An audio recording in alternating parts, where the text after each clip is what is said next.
So before I get into homeopathy applied to agriculture, I work with, as a researcher in one service and research station in countryside of Santa Catarina state, very in South Brazil. And this research station was set inside the farm field, you know, very close to the farm. And then we can see that the farmers were using a lot of pesticide just to increase yield, hazardous effect on the environment and the water, because of even the farmers were worrying about to drink which water, potable water, but they don't know to do the other thing than to protect the crop by pesticide. And then also the intoxication, occupation intoxication that we say, meanwhile the farmers are applying, they can't protect themselves and they have an intoxication. And then go to the hospital and they get some treatment, but then not so good, they short the life and so that and so this sort of thing.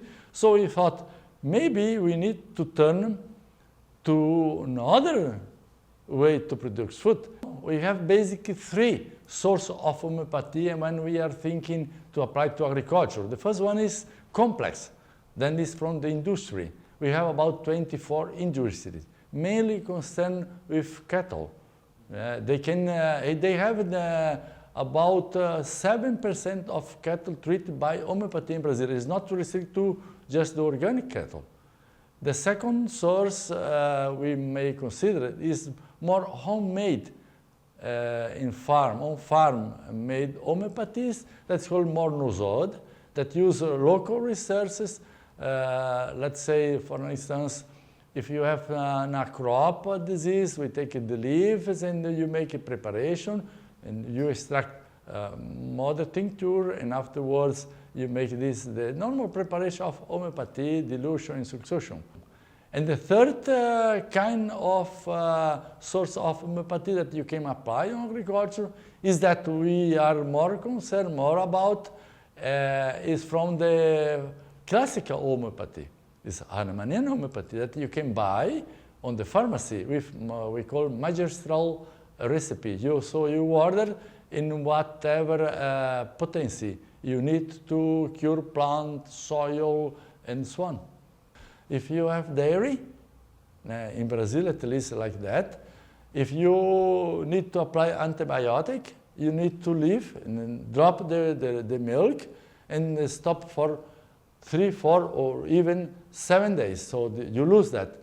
With treating with homeopathy, the classic way with mastite, phytolacca, to cure the cattle with mastite, you don't need to drop. Just you pass through the test. There is mastite, of course, but there is no more mastite, and then you can sell because there is no residual. So also, this is coming in such improving because reduce the cost, you know, and also the risk for the farmer and the risk for the consumer.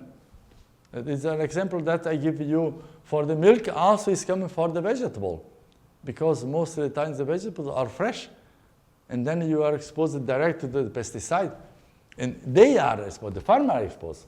So they, why not use the last application just of homeopathy? And they are doing, they are happy. Orchard also is the same, because you always, most of the time, you enjoy the fruit, fresh fruit, not processed fruit.